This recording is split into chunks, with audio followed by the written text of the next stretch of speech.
দোয়াটা সরকারি দরখাস্তের মতো না, যা আমি সিভি জমা দিলাম, দরখাস্ত জমা দিলাম, গ্রহণ হইল না, তাহলে ব্যর্থ হয়ে গেল। মানে আল্লাহর কাছে দরখাস্ত দেওয়া, দোয়া করার মানে হইল এটা কবুল হওয়ার কোনো আলামত প্রকাশ না হইলেও সওয়াব হবে। মানে এটার ব্যর্থতার কোনো সুযোগই নাই। মানে এটা খুব কনফিডেন্টলি এটা মাথায় রাখতে হবে যে আমি দোয়া করলাম মানে একটা তীর এমন মারলাম যেটা লক্ষ্যবস্তুতে লেগে গেছে। আমি যদি টোটালটা পাই তাহলে একসঙ্গে 10 বক পড়লো, আমি যদি টোটালটা না পাই তাহলে 2-4টা তো পড়লই। এমন না যে আমার তীর ব্যর্থ তীর। দুনিয়ার জাগতিক জীবনে আমরা যেসব দরখাস্ত জমা দেই, খুব কাচুমাচু হয়ে একটা আবেদন নিবেদন পেশ করি, ব্যর্থ হইলে একটা গ্লানি বোধ হয় যে কি এত নরম হইলাম, এত ছোট হইলাম, শুনলো না আমার কথাটা। আরেকবার যাও না, আরেকবার যেতে শরম লাগে, কেমনে যাবো আরেকবার, আগের বারই তো শুনে নাই।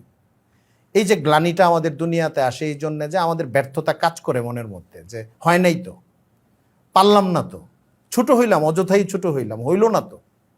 ভদ্রলোকের এটা হয়, অন্তত এই একটা সাইকোলজিক্যাল দ্বন্দ্ব হয় মনের মধ্যে। কিন্তু আল্লাহর কাছে আপনি শুরুতেই নিরাপদ।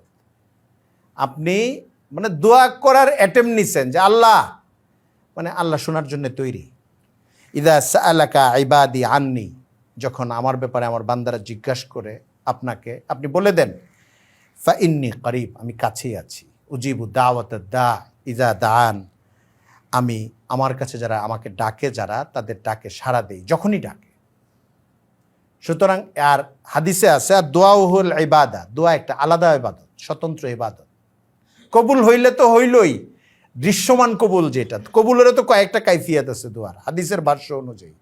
একটা হলো যা চাইছেন তা পাইছেন, আরেকটা হলো যা চেয়েছেন তা আখেরাতে পাবেন, অনেক বড় করে পাবেন।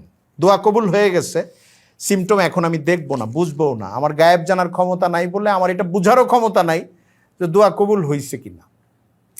আরেকটা হলো আমি দোয়া করেছি, দুনিয়াতেই আল্লাহ দিচ্ছেন, আমার অনেক বড় একটা বিপর্যয় হতে পারতো, এটা কাটিয়ে দিয়েছেন। ফ্যামিলির হতে পারতো, আমার হতে পারতো, এই দোয়ার বিনিময়ে ওটা করে দিয়েছেন। আমি ওইটা হয়তো চাইই নাই, কারণ আমি তো জানিই না এটা হইতে পারতো। আমার কাছে তো ভবিষ্যতের স্কোর নাই, তো এমন কিছু লেখা নাই তো ফোরকাস্টের মতো যে আগামী 2 বছরে তোমার এই বাচ্চার এই অসুখ হইতে পারে, ফ্যামিলিতে এই বিপর্যয় হইতে পারে, ব্যবসার এই ক্ষতি হইতে পারে, এই রেড সিগন্যালগুলো আছে। এখন তুমি দোয়া যাই করবা, ওইটা দিয়ে ওইটা পূরণ হইতেছে, ওইটা দিয়ে ওইটা পূরণ হইতেছে। এটা জানলে বুঝতাম, কিন্তু এটা তো জানি না আমরা, আমাদের তো এই ক্ষমতা নাই।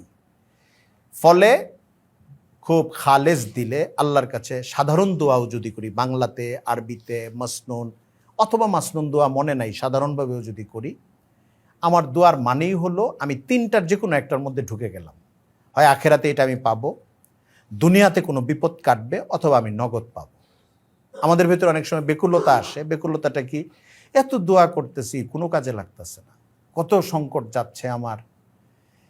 আল্লাহ তাআলা বান্দার সঙ্গে কয়েক রকমের মুআমেলা করতে পারেন। একটা মুআমেলা হলো, আমার এই বান্দাটা সময় পায় না আমাকে ডাকার, এর বিপদ যদি প্রথম দোয়াতেই কাটায় দেই, ডাকবে না বেশিক্ষণ আমাকে। বান্দা চায়, আমি চাই বান্দার মর্যাদা বাড়ুক, আমি চাই এর বিপদও কাটুক, সবই আমার ফায়সালা এটা, কিন্তু সে চাইতে থাকে আমার কাছে। আমি তো কাটাবই, আগামীকালই ঠিক করে দিব, কিন্তু এখন সে চাইতে থাকুক, আজকে সারাদিনে অন্তত 15 বার চাইবে। আমি আটকায় না রাখলে তো চাবে না, সে দূরে সরে যাবে। এক একজনের ক্ষেত্রে এক এক মুআমেলা। অনেক সময় বিপদটা কাটেই না, যার জন্য দোয়া করা হয়, মানুষটা মারা যায়, অসুখ হয়ে যায়। আমাদের সামনে আখেরাত আছে, মুসলমানের সামনে যেন দোয়ার সঙ্গে সবরটা থাকে। সবর না থাকলে দোয়াটা একটা লেনদেনের ব্যাপার হয়ে যাবে। অনেকে আছে দোয়া করার পরে বেসবর হয়ে যায়, আমরা এত দোয়া করলাম জানেন, মানে চোখ মুখ একটু অন্ধকার অন্ধকার ভাব, অভিমান অভিমান ভাব। তো সবর থাকতে হবে দোয়ার সাথে সাথে। সবরটা না থাকলে এটা আবার ব্যাক করবে, ড্রপ করবে। হইল না তো, হইল না তো, এটা আল্লাহর ফায়সালা, আমি তো দরখাস্ত দিতেই থাকবো। এটাও তো হচ্ছে, হইল না কেমনে? আমি যে দোয়ার তৌফিক পাইলাম, এটাও তো আল্লাহর একটা দান আমার উপরে। আমি দোয়া করতে থাকি না, সেই লোক, দুর্ভাগা লোক, সংকটে পড়ে আছে, আল্লাহকে ডাকার কথাই তার মনে নেই। এটা হয়, হাসপাতালে ছুটতে থাকলেও এটা হয়। আমার মানে প্রত্যক্ষ অভিজ্ঞতা আছে। ওই বন্ধু পরিবারের ওই মানুষেরা খুব উপকারী মানুষ, যারা গভীর সংকটের সময় মনে করায় দেয় একটু আল্লাহকে ডাকেন, একটু সদকা করেন। মানে তালকিন করা, এটাকে বলা হয় তাযকির করা, কানে দিয়ে দেওয়া কথাটা, সাইকেল চালাইতে থাকবেন, দেখবেন সাইকেল রাস্তার খাদে চলে যাচ্ছে, কেউ বলে না যে ব্রেকটা চাপ, সাইকেল কিন্তু যাচ্ছে। এটা পুকুরে পড়ার পরে তার মনে হয় ব্রেকটা চাপলে তো পাশে পড়ে যেতে পারতাম, থেমে যেতে পারতাম। ওইটা নামার পরে মনে হয় যে ব্রেকটা চাপলে কিন্তু হইতো। তো মানুষ ঠিক জটিল এবং সংকটমূলক সময়ে যখন সে রান করতে থাকে, মাথা একটু সমস্যা থাকে, তার মাথাটা পুরা কাজ করে না। তো দিনই ক্ষেত্রে জিম্মাদারি হলো তাকে দোয়ার কথা তালকিন করা পাশ থেকে আরেকজনের। আমরাও তার জন্য দোয়া করব, কিন্তু তার দোয়াটা তার জন্য বেশি উপকারী। তার মনে করা, মনে করিয়ে দেওয়া, দোয়া করতে থাকেন, কিছু সদকা করতে থাকেন, দোয়া করতে থাকেন, আমি পাশে আছি, ইনশাল্লাহ কিছু হবে না, আল্লাহ ভালো করে দেবেন, দোয়া করতে থাকেন। এই সংকটকালে সে দোয়া করতে থাকবে, আল্লাহ তাআলা হয়তো আজকে ভালো করে দিবেন, না হলে কালকে ভালো করে দিবেন, না হলে পরশু ভালো করে দিবেন। আমার কি কি হতে পারতো, চলুন আমরা একটু কল্পনা করি। ধরুন একজন রোগী 3 দিন পরেই আসলে ভালো হবে, আমি আজকে থেকেই পেরেশানির একটা সুরত হইল, কোনো দোয়া খায়ের সুযোগও পাচ্ছি না, সৎকার সুযোগও পাচ্ছি না, দিনই কোনো আমলের সুযোগ পাচ্ছি না, আমি ছুটছি পাগলের মতো, অস্থির হাহুতাশ।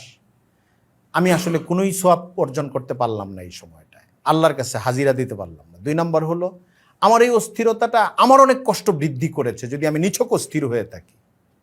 3 নম্বর হলো, আমার স্বাস্থ্য ঝুঁকি বাড়িয়েছে, মানসিক ঝুঁকি বাড়িয়েছে। আমি উল্টাটা বলি, প্রথম মুহূর্তে থেকে আমি দোয়ায় লেগে গেলাম, ভালো সে 3 দিন পরেই হইল, ধরেন রেজাল্ট একসঙ্গেই আসলো, আমি দোয়ায় লেগে গেলাম, ফরজ নামাজের সময় পড়লাম, সব কাজ করলাম, জরুরি যোগাযোগগুলো ঠিকঠাক করে গেলাম, সদকা করলাম, অন্যান্য আমল করলাম, অনেকগুলি ফায়দা। একটা হইলো, এই সংকটকালে আমার সওয়াবগুলো আমি অর্জন করলাম, আমার দোয়ায় আমার উপকার হবে, যার জন্য দোয়া করছি তার উপকার হবে। 2 নম্বর হলো, আমার স্বাস্থ্য ভালো থাকলো, আমার মানসিক স্বাস্থ্য ভালো থাকলো, আমার অবস্থা এমন হইল না যে আমি কি করি, কই যাই, এই অবস্থাটা আমার হইল না। আমি শান্ত, আমি আল্লাহর কাছে বলে রাখছি তো, আমি চলতেছি তো।